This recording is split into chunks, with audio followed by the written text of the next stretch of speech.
kami dengan judul Keluarga dan Pembentukan Karakter Anak Bangsa. Dalam tafsir dalam Quran surah At-Tahrim ayat 6 Allah berfirman,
Syekh Mustafa Al-Maraghi di dalam tafsirnya mengatakan kalimat Qu anfusakum wa ahlikum nar bermakna bahwa buatlah sesuatu yang bisa dapat menjadi penghalang datangnya sisaan api neraka dengan menjauhkan perbuatan-perbuatan maksiat dan senantiasa taat dengan perintah Allah.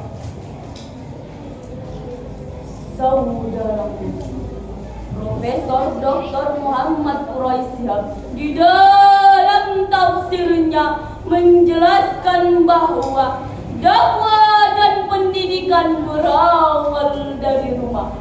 Adapun secara redaksional tertuju pada hayat.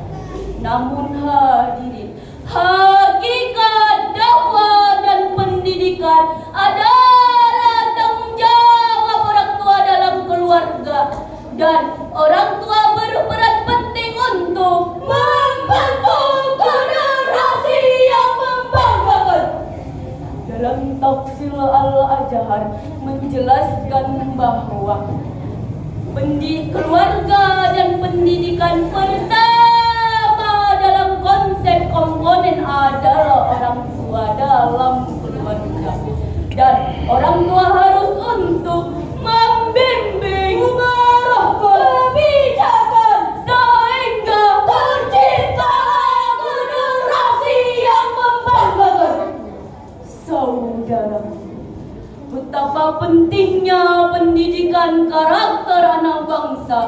Sehingga Ki Hajar Dewantara yang mengeksploitasikan education bill yang mengacu kepada 3 pilar utama, yakni cinta, rasa, dan kamu, bermakna bahwa pendidikan hanya dapat menambah pengetahuan agar bisa mengasah intelektualitas, ritualitas, dan moralitas.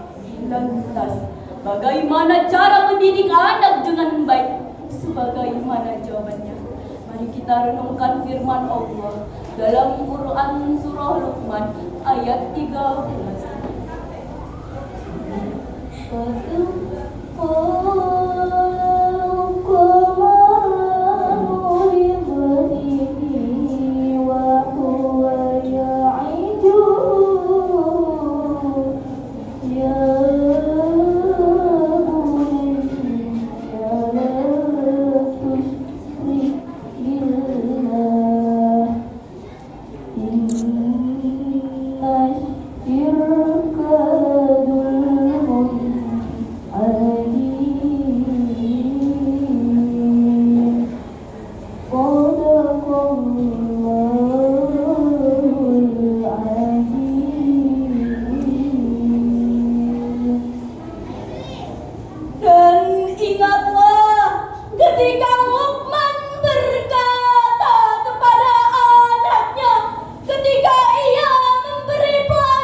Ayat tersebut menjelaskan bahwa pesan Luqman terhadap anaknya merupakan cerminan tanggung jawab orang tua dalam keluarga, dan orang tua harus menanamkan akidah terhadap anaknya untuk menyelamatkan anaknya dari bolak-balik kemusyrikan.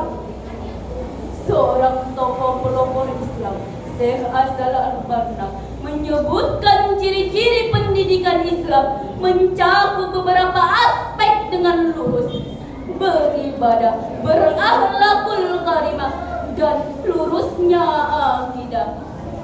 Saudara, orang pintar berilmu tapi tidak memiliki iman, maka dia tidak akan mudah lelah dan mudah diperdaya. Sebaliknya, manusia pintar berilmu tapi tidak memiliki iman, maka dia akan menjadi jahat dan puas, bahkan lebih ganas daripada binatang buas. Dengan ilmu, hidup semakin mudah. Dengan akhlak, hidup semakin berwarna. Dengan iman, hidup semakin berakhlak. Dan dengan ilmu, hidup semakin indah. Dari syarahan kami dapat kita ambil kesimpulannya. Yang pertama, sebagai warga negara yang bertanggung jawab, dan orang tua harus memasukkan anaknya ke dalam lembaga formal ataupun non-formal untuk tercapai jiwa-jiwa yang bertanggung jawab sesuai dengan kemajuan zaman. Yang kedua, orang tua harus mengawasi anaknya dari pengaruh berbagai negatif terhadap lingkungan sekitar, sehingga terciptalah generasi yang membanggakan. Cukup sekian saran kami. Mohon maaf jika ada kekurangan, karena kesempurnaan